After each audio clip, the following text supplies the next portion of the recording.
На базе Акмулинского университета прошел региональный этап Всероссийской олимпиады школьников по физкультуре. В этом году в спортивном соревновании приняли участие 150 школьников из муниципальных районов и городов Республики Башкортостан. Есть даже участник всероссийского этапа – ученик 11 класса школы города Октябрьский Егор Хузиков. Как отмечает Егор, в Олимпиаде он дает предпочтение практическому туру – гимнастике, флорболу, баскетболу и футболу. Именно эти дисциплины сдают юноши.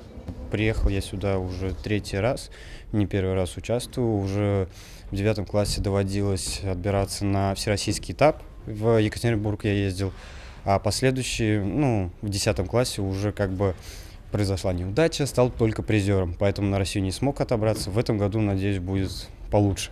У меня просто мой наставник, когда я еще учился в другой школе, как-то направлял уже на это движение 7 класса. Олимпиадное задание состоит из 2 туров – теоретического и практического. В теоретическом туре школьникам необходимо ответить на тестовые вопросы. В практическом туре девушки, так же как и парни, проявляют себя в гимнастике и в спортивных играх.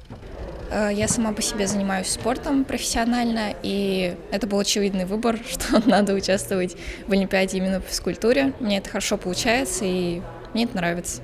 А каким видом спорта? Я занимаюсь фитнес-аэробикой, у меня очень много хороших достижений. В состав жюри регионального этапа Всероссийской олимпиады школьников по физкультуре вошли преподаватели Института физической культуры и здоровья человека, а также студенты института, призеры заключительного этапа Олимпиады прошлых лет. Физическая культура – это тот предмет Всероссийской олимпиады школьников, который можно назвать мультипредметным, потому что он включает в себя много дисциплин. В отличие от большинства предметов, здесь изначально 2 тура, теоретический и практический. И в обоих турах включены задания по истории развития физической культуры, олимпиадного движения, знания теории методики видов спорта, преподавания видов спорта, разбор анализа техники, выполнения физических упражнений.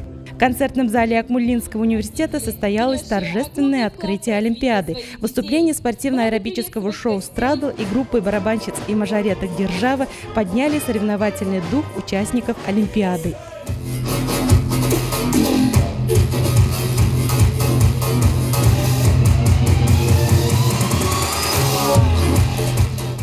В рамках Олимпиады учителя, сопровождавшие школьников, ознакомились с особенностями поступления в Башгоспедуниверситет, а также с направлениями подготовки Института физической культуры и здоровья человека вуза. Результаты Олимпиады будут опубликованы на официальном сайте Центра «Аврора». Победители регионального этапа будут бороться за звание лучшего в заключительном всероссийском этапе.